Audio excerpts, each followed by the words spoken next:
Halo rekan-rekan mahasiswa, kita lanjutkan bahasan kita untuk di minggu ketiga. Masih tentang lendutan balok setelah kita mempelajari dua metode, yaitu metode double integration dan metode luas momen. Di minggu ini kita akan mempelajari metode baru yang disebut dengan metode balok konjugasi atau metode conjugate beam. Kita lanjutkan bagaimana metode ini akan dilakukan.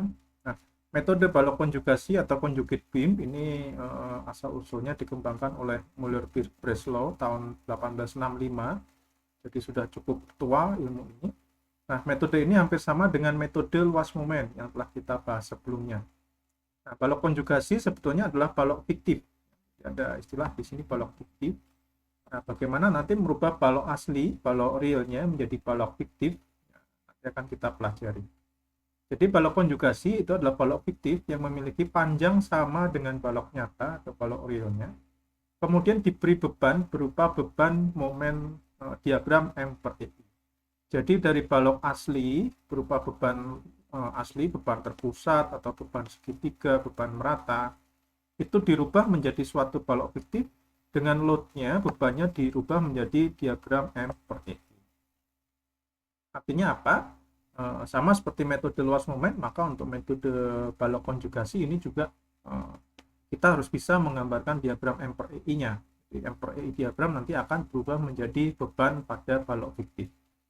Metode balok konjugasi juga didasarkan pada analogi antara hubungan beban, gaya geser, dan momen lentur, serta hubungan M per I, sudut rotasi, dan lendutan. Kita lihat hubungannya. Ini kita pelajari pada saat kita membahas tentang metode double integration. Kita masih ingat rumus utamanya pada saat kita menurunkan double integration kan ini ya, bahwa turunan kedua dari lendutan, ini adalah lendutan Y, turunan kedua dari lendutan itu adalah sama dengan M per EI. Nah, turunan dari momen itu akan menjadi beban bintang, jadi urutannya adalah lendutan atau Y atau delta. Ya. Kalau Y diturunkan, Y aksen atau dy per dx, Y aksen itu akan jadi theta. Kalau Y diturunkan kembali di Y double aksen, atau d theta per dx ini akan jadi momen. Kemudian kalau Y diturunkan sekali lagi, Y3 aksen atau dm per dx, aksennya 3, itu akan jadi lintang. Oke. Kemudian kalau Y diturunkan sekali lagi, turunan keempatnya, dia akan menjadi beban intensitas bebannya atau Q-nya. Nah, ini adalah urutan pada saat kita melihat kembali metode double integration. Nah, berdasarkan hasil tersebut, maka kita memperoleh, kita lakukan integrasi di luas kiri dan luas kanan seperti biasa. Di bagian ini juga kita integralkan. Maka kita dapatkan bahwa Q itu adalah sebetulnya integral daripada intensitas beban Q kecil dx. Kemudian momen itu sama dengan integral dari integral Q dx atau double integrasi dari Q dx. Kemudian kita juga punya theta itu sama dengan integral dari momen. Kemudian Y itu sama dengan double integrasi dari momen. Nah, dari hasil tersebut, maka kita bisa menunjukkan korelasi bahwa gaya geser itu berkorelasi dengan sudut putar theta. Jadi gaya geser ini punya korelasi terhadap theta. Kemudian momen lentur M berkorelasi dengan lendutan atau Y. Ini arahnya seperti itu. Kemudian beban Q berhubungan dengan diagram M per EI. Q itu berhubungan juga dengan M per I, jelas ya, pasti beban menimbulkan momen. Nah, dari kedua hubungan tersebut, maka kita dari teorema balok konjugasi ini ada dua teorema umum, ada dua teorema. Yang pertama tentang sudut rotasi. Jadi teori tentang sudut rotasi dalam balok konjugasi disebutkan sudut rotasi di suatu titik dari balok nyata, balok real, itu secara numerik sama dengan gaya geser di titik tersebut pada balok konjugasi. Jadi kalau kita ingin menghitung sudut rotasi di titik pada balok nyata, itu bisa kita dapatkan dengan cara menghitung gaya geser di titik tersebut pada balok konjugasinya. Kemudian teorema yang kedua tentang lendutan. Disebutkan bahwa lendutan di suatu titik dari balok nyata atau balok real itu bisa kita peroleh dengan cara menghitung momen di titik tersebut pada balok konjugasi. Jadi jelas ya. Jadi theta di sudut theta di balok nyata itu sama dengan gaya geser di balok konjugasinya. Kemudian lendutan di balok nyata itu sama dengan momen di balok konjugasi. Inilah kesetaraan teorema yang pertama, kesetaraan antara theta dan gaya geser pada balok konjugate, kemudian antara lendutan dan momen pada balok konjugate. Nah, ini adalah dua teorema yang penting pada saat kita menggunakan metode balok konjugasi. Nah, suatu balok sederhana di atas dua tumpuan dengan beban rata Q, jadi ini adalah langkah-langkahnya untuk menghitung balok konjugasi.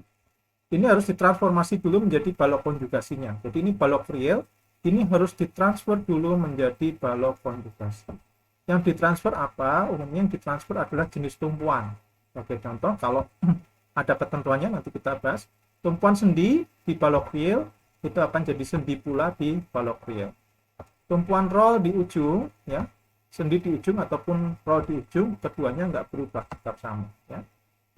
Beban Q di sini pada balok real kita rubah menjadi diagram M per EI pada balok konjugasi. Jadi dari balok real kita gambarkan momen per EI-nya dulu, M per EI diagramnya, kemudian kita rubah balok nyatanya atau balok real menjadi balok konjugasi.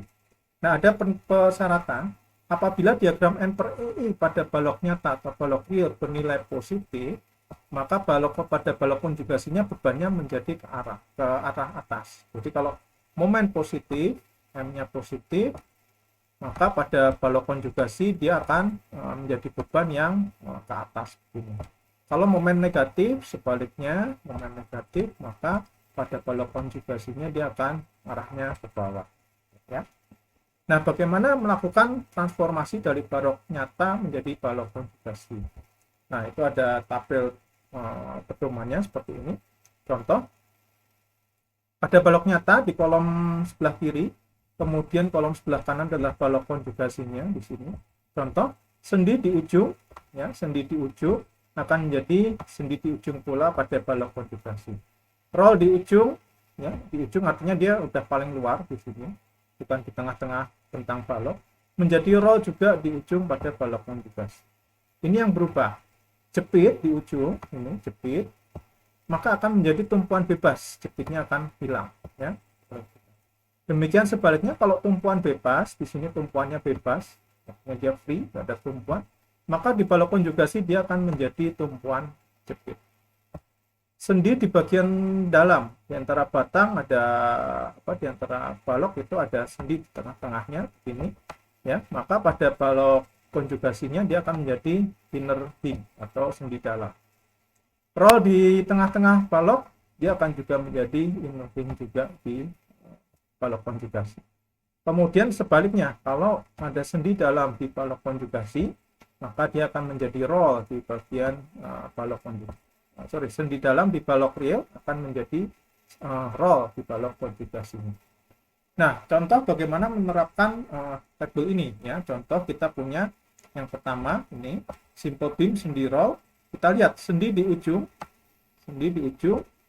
berarti kasus 1 dia akan menjadi sendi juga sini, ya, sendi, ada perubahan seperti contoh yang sebelumnya, ya, langkah yang di slide sebelumnya. Roll di ujung dia akan berubah menjadi roll juga di ujung. Nah, balok cantilever ada tumpuan jepit di ujung kiri, free di ujung kanan. Pada saat dirubah menjadi balok konjugasi seperti ini, maka tumpuan jepit tadi akan lepas jepitnya, dia menjadi free. Tumpuan jepit tumpuan bebas atau free dia akan berubah menjadi tumpuan jepit seperti ini. Berikutnya contoh nomor 3 yang di sini. Kita lihat sendi di ujung di sini pasti nggak berubah, tetap menjadi sendi di sini. Roll di tengah-tengah ini artinya ini adalah kasus yang ini roll interior, ya, roll interior. Roll di tengah-tengah menjadi inner ring di sini di balok konjugasinya.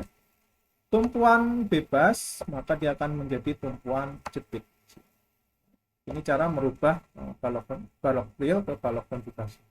Contoh yang keempat, yang terakhir di sini, jepit maka menjadi bebas, free di sini, ya. Inner ring di balok real akan menjadi roll di balok konjugasi di sini. Sendi luar maka tetap dia akan menjadi sendi luar. Jadi kita lihat ini dari struktur yang begini, di struktur real dia berubah menjadi balok konjugasi semacam. Oke, demikian tentang cara untuk mentransform dari balok real menjadi balok konjugasi. Berikutnya nanti kita akan bahas tentang contoh-contoh soal menggunakan balok konjugasi.